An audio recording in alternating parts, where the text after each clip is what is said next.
Hey guys, welcome back to the channel. As ever, if you're new here, then please, I implore you, click that little subscribe button down below. It really does go a long way to help the channel as I look to grow things throughout this coming year.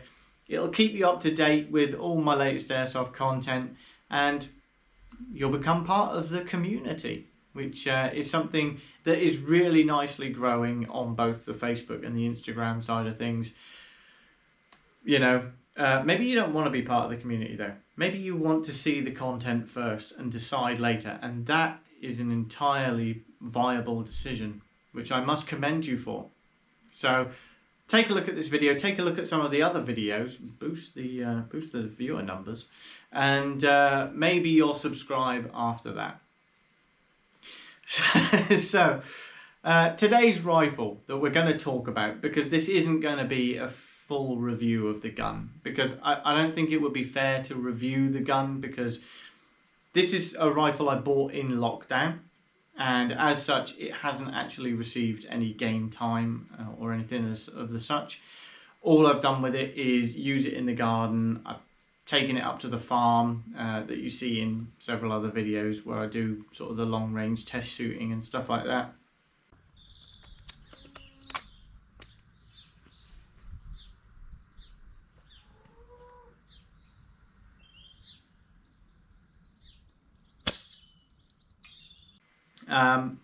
So it's received several hundred rounds through it. I've got an idea of how it performs, but like I say, it wouldn't be fair without using it on a game day if I was to review it. So what I've actually bought it out for today is because I've decided to do something new for the channel with this rifle. Let's bring the rifle out first and we can talk a little bit more about it then. The rifle in question is the Action Army T10. It's a sniper rifle from Action Army, as you'd expect, and is probably more known by its designation of AACT10. That's something you can search for on Google and it will come up straight away. Now, I bought this rifle, honestly, because being from Action Army and being their first sort of standalone platform, if you like, because they're very, very famous for their VSR10 upgrades. I assumed this was going to be a nicely upgraded sniper rifle right out of the box. It would appear, upon further inspection, that is not really the case.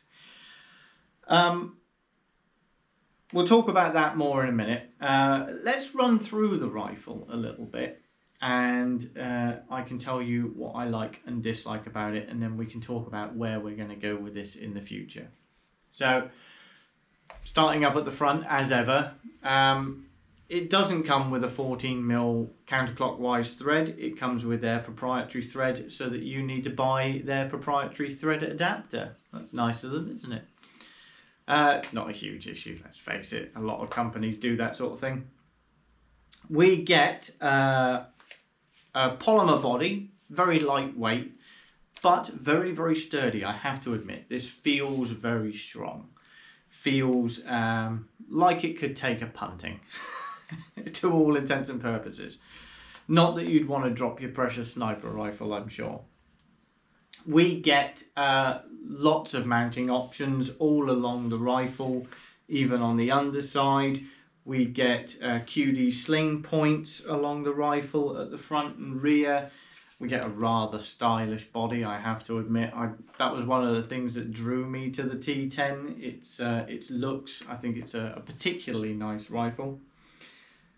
In terms of internals, it's sold as being entirely VSR10 compatible, so whatever your flavour of sniper rifle, whether you're going for a nice quiet sort of one dual setup or whether you want a 500 feet per second rifle, this is going to cater to your needs at some point or another.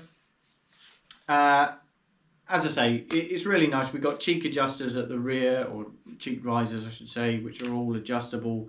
You can pull out the length and everything else. It's a really, really nice system. The one drawback though is it's just not powerful enough.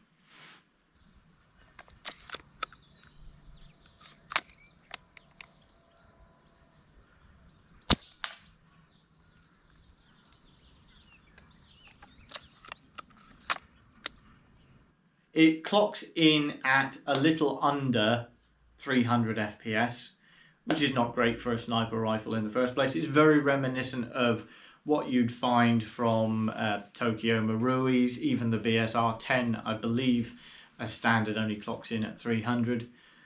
L96s, everything else from that sort of end of the market is going to suffer the same sort of thing.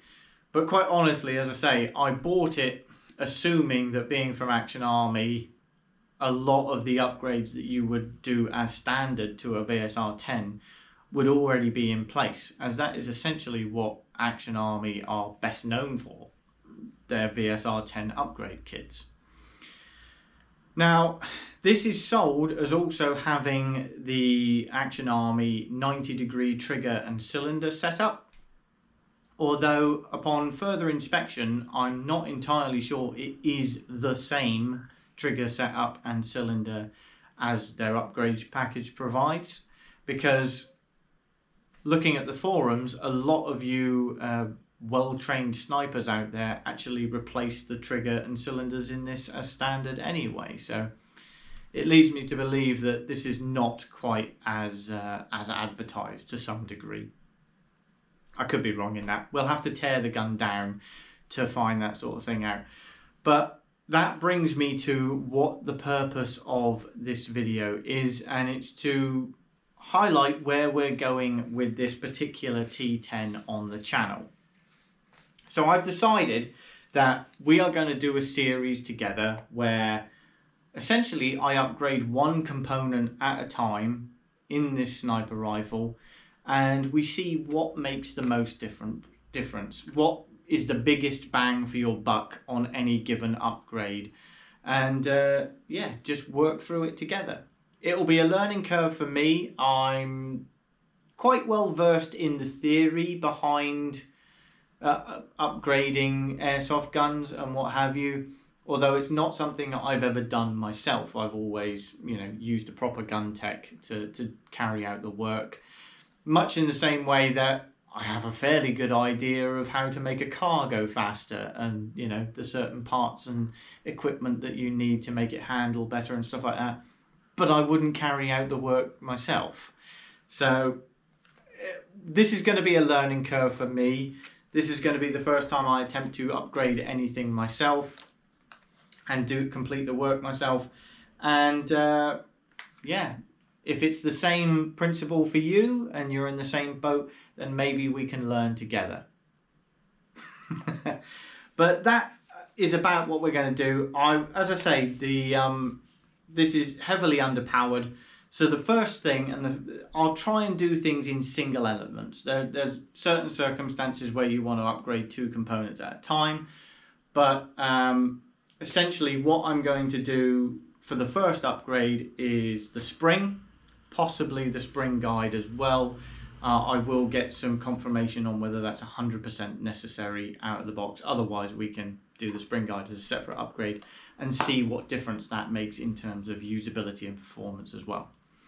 And the idea being that everything will be measured and weighed at each interval. So we'll do some test firing prior to the upgrade, certainly take a chronograph to it and what have you, and we'll do the same after each upgrade as well, and we can see what viable difference it makes, and certainly what you can see in the difference, because a lot of these things with snipers, in my interpretation of them, are that they make minuscule differences. Certainly shimming the barrel and stuff will tighten it and tighten your groupings and what have you, but how much difference will you actually see? Because the likelihood is, if you're watching this video, then you're like me, you're not a full-time airsoft sniper. It's not the role you play all the time. You just have a mild interest in playing it once in a while. So, as I say, we'll grow through this gun together, and hopefully this will be of some interest to you guys. Okay, that's going to be it for today. I'll check in with you. I'll let you guys know on the Facebook when the spring is arrived and when we'll put the first video out, and we'll go from there. Thank you very much.